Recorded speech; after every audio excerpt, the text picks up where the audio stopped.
Hi, video തുടങ്ങുന്നതിന് മുമ്പേ ഞാനൊരു കാര്യം പറഞ്ഞോട്ടെ. ഞാനൊരു രാഷ്ട്രീയ പാർട്ടിയും സപ്പോർട്ട് ചെയ്യുന്ന ഒരാളല്ല. ഈ വീഡിയോയിൽ ഞാൻ പറയാൻ ഉദ്ദേശിക്കുന്നത് എൻ്റെ ചില സംശയങ്ങളും എൻ്റെ ചില അഭിപ്രായങ്ങളുമാണ്. അത് കേട്ടതിന് ശേഷം നിങ്ങളുടെ അഭിപ്രായം എന്താണെന്നുള്ളത് കമൻറ്റ് ചെയ്യണേ.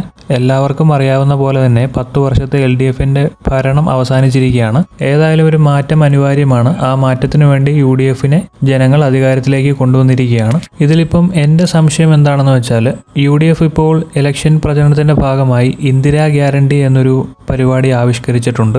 ഈ ഗ്യാരണ്ടിയിൽ പറയുന്നത് KSRTCയിൽ എല്ലാ സ്ത്രീകൾക്കും ഇനി മുതൽ ഫ്രീ ആയിട്ട് യാത്ര ചെയ്യാം. അതുപോലെ കോളേജിൽ പഠിക്കുന്ന പെൺകുട്ടികൾക്ക് മാസം 1000 രൂപ നൽകുന്നു. അതുപോലെ തന്നെ ആരോഗ്യ ഇൻഷുറൻസിൻ്റെ കാര്യം, യുവാക്കൾക്ക് ബിസിനസ് ചെയ്യാനായിട്ട് 5 ലക്ഷം രൂപ വരെ പലിശരഹിത വായ്പ നൽകുന്നു. ഇതെല്ലാം നല്ല കാര്യങ്ങൾ തന്നെയാണ്. ഇതൊന്നും മോശമാണെന്നല്ല ഞാൻ പറയുന്നത്. പക്ഷേ ഇതെല്ലാം നമ്മുടെ കേരളത്തിൽ നടക്കുന്ന കാര്യമാണോ? അതാണ് ഞാൻ ചോദിക്കുന്നത്. ഈ KSRTC ഒക്കെ ഒന്നാമതേ നഷ്ടത്തിലാണ് എന്നാണ് പറയുന്നത്. അപ്പോൾ ഈ സ്ത്രീകൾക്ക് ഫ്രീ ആയി കൂടെ കൊടുത്തു കഴിഞ്ഞാൽ ഈ KSRTC ഒക്കെ എത്ര നാൾ മുന്നോട്ട് പോകുമെന്നുള്ള കാര്യം കണ്ടറിയണം. അതുപോലെ തന്നെ KSRTCയിൽ യാത്ര സൗജന്യമാക്കി കഴിഞ്ഞാൽ പ്രൈവറ്റ് ബസ്സിൽ കയറുന്ന ആൾക്കാരുടെ എണ്ണം കുറയും. അവർ വലിയ നഷ്ടത്തിലേക്ക് പോകും. പ്രൈവറ്റ് വണ്ടികൾ പിന്നീട് സമരത്തിലൊക്കെ ഇറങ്ങേണ്ട സാഹചര്യം ഉണ്ടായേക്കാം.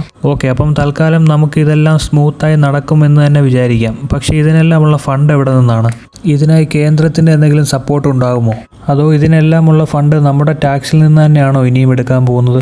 നമ്മൾ വാങ്ങിക്കുന്ന അരി, പച്ചക്കറി സാധനത്തിൻ്റെ എല്ലാം വില പിന്നെയും വർദ്ധിക്കുമോ? ടാക്സ് കൂട്ടുമോ ഇതിനെല്ലാം? അങ്ങനെ കൂട്ടിക്കഴിഞ്ഞാൽ സാധാരണക്കാരായ നമുക്ക് ഈ നാട്ടിൽ ജീവിക്കാൻ പറ്റുമോ? ഈ കാര്യങ്ങളെല്ലാം നമ്മുടെ മുന്നിൽ ഒരു ചോദ്യചിഹ്നം പോലെ നിൽക്കുകയാണ്. നമുക്ക് നോക്കാം ഇനി മുന്നോട്ട് പോകുമ്പോൾ എന്താണ് ഇവർ ചെയ്യാൻ പോകുന്നതെന്നുള്ള കാര്യം. അതോ ഇത് ഇലക്ഷൻ പ്രചരണത്തിന് വേണ്ടി ഉള്ള വെറും വാഗ്ദാനം മാത്രമാണോ? ഏതായാലും വരും ദിവസങ്ങളിൽ നമുക്ക് കണ്ടു തന്നെ അറിയാം എന്താണ് ഇവർ ചെയ്യാൻ പോകുന്നതെന്നുള്ള കാര്യം. ഒരു സാധാരണക്കാരൻ എന്ന നിലയിൽ എനിക്കുണ്ടായ ചില അഭിപ്രായങ്ങളും സംശയങ്ങളുമാണ് ഞാൻ ഈ വീഡിയോയിൽ പങ്കുവച്ചത്. ചിലപ്പോൾ ഇതിൽ നിന്നും വ്യത്യസ്തമായി നിങ്ങൾക്ക് നിങ്ങളുടെ അഭിപ്രായം ഉണ്ടാവും. അതെന്താണെന്നുള്ളത് കമൻറ്റ് ബോക്സിൽ രേഖപ്പെടുത്തണേ. അപ്പോൾ വീഡിയോ ഇഷ്ടപ്പെട്ടാൽ എല്ലാവരും സപ്പോർട്ട് ചെയ്യണം. പുതിയ വീഡിയോ ആയിട്ട് ഉടനെ വരുന്നതാണ്. Okay, by.